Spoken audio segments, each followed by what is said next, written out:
Let us sing a song that will cheer us by the way.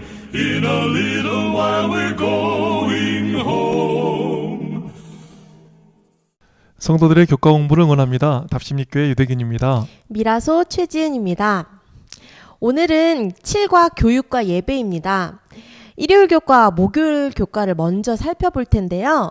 우리가 창조되었을 때 하나님을 예배하는 존재로 창조되었습니다. 하나님을 예배하는 가운데 참다운 기쁨을 누리는 존재였던 것입니다. 그런데 이상하게 아담이 죄를 짓고 또 인류가 타락하게 되었습니다. 그렇게 타락했으면 예배를 안 드려야 하잖아요. 그런데 타락한 인류가 여전히 예배를 드린다는 것입니다. 일요일 교과의 제목이 우리는 무엇인가를 숭배하고 있다인데요. 일요일 교과에 이런 말씀이 있습니다. 우리는 사물이든 인격체든 무엇인가를 숭배한다. 이것이 과거부터 현재까지 지속적으로 이어지는 예배의 이유이다. 고대 이집트에서 사람들은 바로 파라오를 숭배했고 물고기 형상이나 머리가 여러 개인 신 또는 신으로 여기는 것들을 숭배하기도 했다. 어떤 이들은 해와 달과 별들을 숭배했다. 죄를 짓고 예배 안 하는 게 아니라 해, 달, 별 등을 비롯하여 하나님이 아닌 우상을 이상하게 계속 숭배하는 것입니다. 고대 이스라엘 백성들을 보세요. 하나님의 택하신 백성들이었습니다. 하나님의 율법이 있었고 거룩한 성전과 제사장들이 있었습니다. 그렇게 큰 은혜를 받았는데도 우상 숭배를 자꾸 하는 것입니다. 이상하지 않나요? 도대체 왜 이러는 건가요? 인간에게 우상 숭배의 본성이 있어서 그럴까요? 아니면 우상 숭배가 우리가 생각하는 것보다 훨씬 매력이 있어서일까요? 네, 다른 우상을 숭배하는 문제에 대하여 하나님께서 주신 십계명은 이렇게 통찰력 있는 말씀을 하고 있습니다. 출애굽기 20장 4절입니다. 너를 위하여 새긴 우상을 만들지 말고 또 위로 하늘에 있는 것이나 아래로 땅에 있는 것이나 땅 아래 물속에 있는 것에 어떤 형상도 만들지 말며. 우상 숭배하지 말라는 계명을 이야기하면서 강조되는 말이 너를 위하여, 즉 자기를 위하여라는 말입니다. 우상 숭배의 본질은 무엇일까요? 너를 위함, 즉 자기를 위함입니다. 그래서 신명기 5장 8절을 보시면 이런 말씀이 있습니다. 너는 자기를 위하여 새긴 우상을 만들지 말고. 네, 여기 보니까 우상 숭배하지 말라 하는 계명에서 강조되는 말이 자기를 위하여입니다. 우상 숭배의 본질은 무엇입니까? 자기를 위한 것입니다. 왜 우상 숭배를 할까요? 그 신을 섬기기 위해서가 아니라 자기를 위해서 나 좋으라고 우상을 숭배하는 것입니다. 대만에 가니까 별의별 우상이 정말 많이 있습니다. 그중에 몇 가지 소개해드리면 여기 보시면 땅의 신이 있습니다. 섬의 사람들, 특히 농업 지역의 농부들은 이 신을 많이 믿는 거예요. 땅의 신이니까 소출이 풍성할 테니까. 네. 땅에 신이 있다면 바다에도 신이 있지 않겠습니까? 항해의 신 마주입니다. 전설에 의하면 그녀는 16살 때 근처에 있는 여자친구가 우물에서 놀고 있을 때 갑자기 신이 나타나서 두루마리를 주었다고 합니다. 그때부터 특별한 힘을 가지게 되었다고 합니다. 그래서 어떤 때는 아버지와 형제가 바다에서 폭풍이나 난파선을 만났을 때 그녀가 꿈에서 알고 구조를 위해 날아가서 구해 주었다고 합니다. 또는 수천 마일 떨어진 바다에서 누군가가 위험에 접근하는 것을 보면 배가 가라앉기 직전에 풀을 바다에 딱 던집니다. 그리고 그 풀을 나무로 바꿔서 난파된 배의 선원을 구해 주었다고도 합니다. 요즘 대부분의 사람들은 마조를 항해의 수호신으로 여깁니다. 주로 푸젠, 남중국해, 특히 대만 해협에서는 바람과 파도가 높고 항해가 쉽지 않기 때문에 중국 선박은 안전한 항해를 위해 마조 신을 숭배합니다. 네, 이건 우리도 잘 아는 신입니다. 관우신입니다. 삼국지 관우는 재물의 신으로 알려져 있습니다. 돈을 벌려면 관우신을 섬기게 하는 것입니다. 그래서 장사나 사업하는 곳에 가면 관우신이 많이 있습니다. 삼국지의 관우가 왜 재물의 신으로 알려져 있을까요? 몇 가지 이유가 있는데요. 관우의 고향이 산시성입니다. 그런데 명나라 또 청나라의 대표 상인들이 관우의 고향 산시성 출신입니다. 그들은 사업이 잘 되고 사업을 잘 보호하기를 원하면서 관우를 섬겼습니다. 중국의 대표적 상인인 산시성 사람들이 관우를 섬기니까 장사하는 사람들은 따라서 관우신을 섬기면 잘 되는가 보다. 이렇게 해서 관우신을 섬겼죠. 거기에 또 관우가 셈을 잘 할 수 있도록 이 부기책도 만들었다는 얘기가 전해옵니다. 장사하는 사람들에게는 관우가 딱인 거지요. 거기에 관우가 유비와 헤어지고 조조에게 붙잡히게 되었습니다. 이때를 기회다 이렇게 생각한 조조가 관우를 자기 사람으로 만들려고 하루에 천리마를 달리는 적토마를 선물하며 또 벼슬을 주는 듯 온갖 환대를 해줍니다. 그러나 관우는 유비의 소식을 듣자마자 조조의 진영을 미련 없이 떠나 유비에게로 달려가지요. 중국의 상인들은 의리를 지킨 관우처럼 신의를 중요하게 여긴다고 합니다. 그래서 의리의 상징인 관우를 이 상인들이 좋아하는 것입니다. 이 관우를 말하다 보니까 제가 관우교로 이렇게 사람들 성도들을 전도하는 것 같은데 이것을 보시면서 혹시 뭘 느끼시나요? 그러니까 우상 숭배의 뿌리에 정말 나를 위함이 있다는 게 느껴져요. 부자가 되고 싶고 또 바다에서 안전하고 싶고 또 농사가 잘 되기를 바라고 그 모든 욕심이 우상 숭배로 표현되는 것이 아닌가 생각이 듭니다. 이스라엘 백성들하고 같은 것입니다. 이스라엘 백성은 지독하게 바알 숭배를 했습니다. 바알이 풍요와 음란의 신이었습니다. 사람들이 자기가 돈을 추구한다고 하지는 않지만 바알이란 신을 만들어 놓고 돈을 추구하는 것입니다. 음란을 쫓아간다고 말하지는 않지만 바알 숭배를 통해서 음란의 본성을 만족하게 하는 것입니다. 그러고 보면 하나님을 섬긴다는 것도 그럴 수 있겠다 싶습니다. 그래서 월요일 교과 하단을 보시면 이런 말씀이 있습니다. 다니엘서 3장의 일화는 참 예배의 중요성에 대하여 우리에게 무엇을 가르쳐 주는가? 두라 평지에 금신상이 세워집니다. 그리고 그것에 절하라는 명령이 떨어집니다. 그 명령을 거부한 다니엘의 세 친구는 이렇게 이야기를 합니다. 왕이여, 우리가 섬기는 하나님이 계시다면 우리를 맹렬히 타는 풀무불 가운데에서 능히 건져내시겠고 왕의 손에서도 건져내시리이다. 그렇게 하지 아니하실지라도 왕이여, 우리가 왕의 신들을 섬기지도 아니하고 왕이 세우신 금 신상에게 절하지도 아니할 줄을 아옵소서. 다니엘의 세 친구들이 우리 하나님이 맹렬히 타는 풀무불에서 건져내실 거야 에서 끝났다면 예배자의 모보는 되지 못했을 것입니다. 그런데 그들은 어디까지 하지요? 그렇게 하지 아니하실지라도 왕이여, 우리가 왕의 신들을 섬기지도 아니하고 왕이 세우신 금신상에게 절하지도 아니할 줄을 아옵소서. 그리 아니하실지라도. 이게 하나님을 믿는 신앙이 다른 것입니다. 아멘. 우상 숭배와 우리의 예배가 뭐가 다릅니까? 하나님 축복도 주시고 은혜도 주실 것입니다. 그런데 그리 아니하실지라도 우리는 하나님을 예배하고 그분을 섬기는 것입니다. 맛을 잃은 소금이라는 찬양이 있습니다. 자신을 위하여 우상을 만드는 이야기를 하면서 이 찬양이 더 의미 있게 다가옵니다. 가사를 소개해드리면 장로님의 기도 때는 낮잠 보충, 목사님의 설교 때는 설교 비판, 하지만 축도는 받아야지. 아멘 끝나자마자 서둘러 퇴장. 내가 믿기 편한 방식으로 자기를 위한 예수님을 만들어내고 마음에 드는 말씀 골라 자기에게 이롭도록 해석하지. 내가 믿기 편한 방식으로 나를 위한 예수님을 만들어내니 십자가에 못 박히신 예수님은 없네. 또 이런 가사가 이어집니다. 성가대가 노래하면 실력평가, 안 가져온 현금 찾아 뒤적뒤적, 밥 먹을 땐 누가 볼까 눈만 껌뻑, 술 마시고 담배 필 땐 무신론자, 목사님이 몰라준다 투덜투덜, 보기 싫은 사람 있어 교회 바꿔. 그래도 헌금은 꼬박꼬박. 봉사하면 그 대가로 복 받을 테니 내가 믿기 편한 방식으로 자기를 위한 예수님을 만들어내고 맘에 드는 말씀 골라 자기에게 이롭도록 해석하지.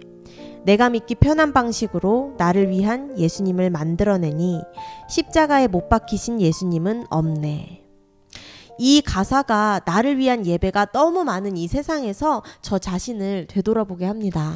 네, 그럼 골든 엔젤스님께서 좀 불러주시면 좋으실 네. 것 같아요. 좀 맛보기로 좀 보여주시죠. 네. 네. 잘은 모르는데 네. 둠둠 두두둠둠 장로님의 기도 때는 낮잠 보충 맞나요?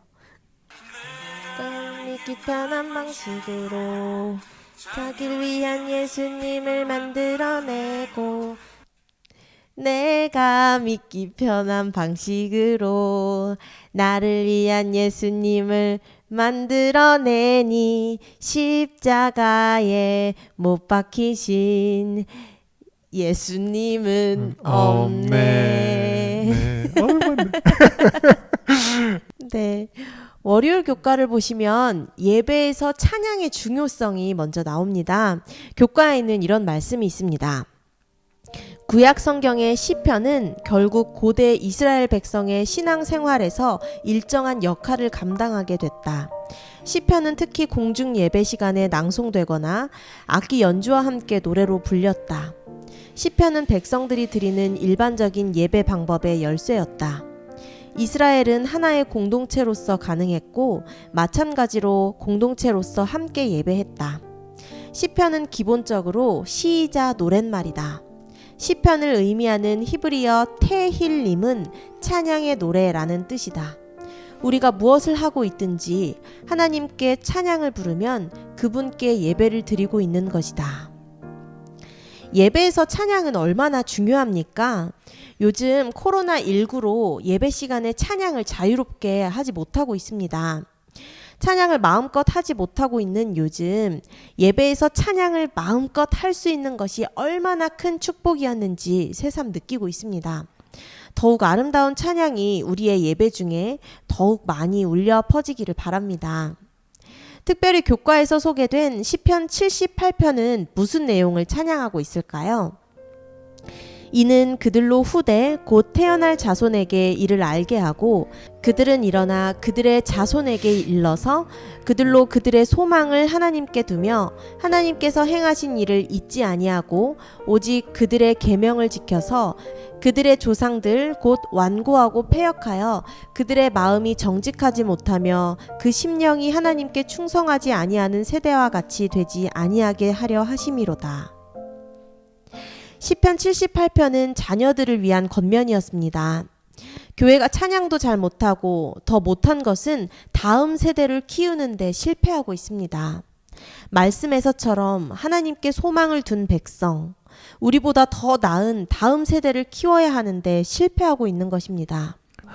제가 전국에서 가장 크다는 교회에서 청년 담당 목회를 했습니다. 근데 너무 안타까운 것이 청년 중에 그 교회 출신 청년이 거의 없는 거예요.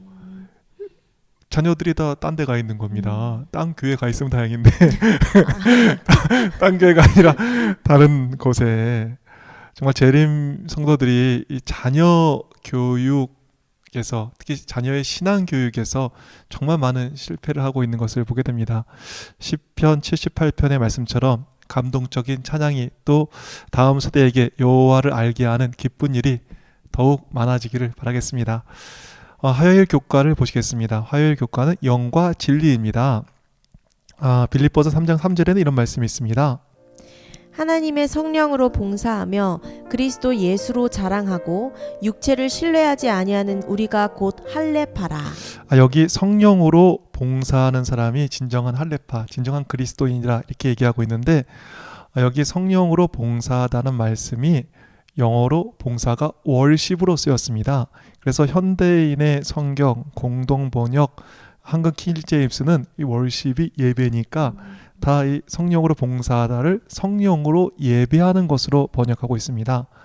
사도 바울은 진정한 할례자, 즉 진정한 그리스도인을 정의하는 데 있어서 그 특징이 하나님의 성령으로 예비하는 것이다 라고 분명히 얘기하고 있습니다. 그래서 현대인의 성경은 빌립보서 3장 3절을 이렇게 번역하고 있습니다. 몸의 한 부분을 잘라낸다고 해서 하나님의 자녀가 되는 게 아닙니다. 우리의 영으로 하나님께 예배를 드려야 하나님의 자녀가 됩니다. 그 예배만이 참 할례입니다. 우리가 진리교회라고 이야기하는데 진리교회의 특성, 정말 참다운 그리스도인의 특성은 성령으로 예배하는 가운데 있습니다. 성령으로 예배하지 않을 때 아무리 진리교회라고 남은 무리라고 주장해도 참다운 그리스도인은 아닌 것입니다. 그래서 시대의 소망 189페이지에는 이런 말씀이 기록되어 있습니다. 하나님께로부터 나오는 종교가 하나님께로 인도하는 유일한 종교이다. 우리는 하나님을 올바로 섬기기 위하여 성령으로 거듭나야만 한다. 이것은 마음을 정결하게 할 것이며 정신을 새롭게 하여 우리에게 하나님을 알고 사랑하는 새로운 능력을 줄 것이다. 이것은 우리로 하나님의 모든 요구에 즐거이 순종하게 만들 것이다. 이것이 곧 참된 경배이다. 그것은 성령께서 역사하신 열매이다. 성령으로 거듭날 때 참다운 그리스도인이 되는 것입니다. 그래서 예수님께서도 요한복음 4장 23절에서 이렇게 말씀하고 계십니다. 아버지께 참되게 예배하는 자들은 영과 진리로 예배할 때가 오나니 곧 이때라. 아버지께서는 자기에게 이렇게 예배하는 자들을 찾으시느니라. 우리 하나님께서는 영과 진리로 예배하는 참다운 그분의 백성을 찾으시는 것입니다. 그럼 우리의 예배는 어떠한가요? 영과 진리로 예배하고 있습니까? 어떤 목사님께서 쓰신 길인데 제가 좀 소개하고 싶습니다. 요즘은 예배가 성도들의 인내를 필요로 하는 종교적 의무라고 이해되는 경향이 있습니다. 사람들이 예배를 견디는 방법도 가지가지인데 그중 예배 견디기의 극치는 설교 견디기입니다. 그리고 그 형태도 천태만상입니다. 멀거니 강단을 응시하는 딴 생각파, 주보에 밑줄 긋고 교정까지 보는 읽기파, 졸면서 예배드리는 수면파, 수시로 시계를 들여다보는 시간 절약파, 옆 사람과 글로 대화하는 쪽지파, 예배 후 있는 회의 준비하는 회의파, 성경 읽기로 시간을 때우는 실속파, 이런 식의 태도는 단지 예배를 견디는 것입니다. 이것들은 바로 성령이 함께하지 않는 예배의 모습들입니다. 성도들께서는 무슨 파이십니까? 성령 안에서 참다운 예배를 드리는 주의 백성 되시기를 간절히 바라겠습니다. 아멘. 수요일 교과는 거룩함의 아름다움입니다. 역대하 16장 29절에는 이런 말씀이 있습니다. 여호와의 이름에 합당한 영광을 그에게 돌릴지어다. 제물을 들고 그 앞에 들어갈지어다. 아름답고 거룩한 것으로 여호와께 경배할지어다. 예배에는 거룩함이 있어야 하는 것입니다. 교과에는 또 이런 말씀이 있습니다. 고대 이스라엘 백성은 주변의 악한 관습으로부터 구별된 거룩한 민족이 되어야 했다. 그들은 마음과 생각으로 거룩해야 했다. 이것이 하나님 앞에서 그들이 드리는 예배의 의미와 아름다움을 부여했다. 구약 선지자들은 하나님께 예배하면서도 마음은 그분과 동떨어져서 부패함으로 물든 자들에게 격분했다. 선지자들은 하나님께 예배하면서도 마음이 하나님께 떨어져서 부패함으로 물든 자들에게 격분했습니다. 성도들은 예배할 뿐만 아니라 예배하는 마음과 생각이 거룩해야 했습니다. 예배할 뿐 아니라 예배하는 성도의 삶이 거룩한 성도의 삶이기를 간절히 소망합니다. 네, 오늘 교육과 예배에 대해서 살펴보았습니다. 오늘 말씀 정리해 주실까요? 일요일 교과와 목요일 교과에서 우상숭배에 대해서 살펴보았습니다. 우상숭배의 본질은 자신을 위함입니다. 내가 믿기 편한 방식으로 나의 예수님을 만들어내고 십자가에 못 박히신 예수님은 없지 않았는지 모르겠습니다. 내가 믿기 편한 방식으로 나를 위한 예수님을 만들지 말고 십자가에 못 박히신 예수님을 바라보며 참다운 예배의 사람이 되기를 바랍니다. 시편 78편을 보면서 예배에서 찬양이 얼마나 중요한지, 또 다음 세대들에게 하나님을 더욱 잘 소개해야겠다는 생각을 하게 되었습니다. 그리고 화요일 교과에서는 성령으로 예배할 때 참다운 예배, 그리고 참다운 그리스도인이 됨을 살펴보았습니다. 아울러 예배할 때 거룩한 마음과 거룩한 삶이 있어야 함도 살펴보았습니다. 예, 오늘 함께 해주셔서 감사하고요. 저희는 다음 주에 8과 교육과 구원으로 여러분을 다시 찾아오겠습니다. 그때까지 몸 마음 건강하세요. 건강하세요.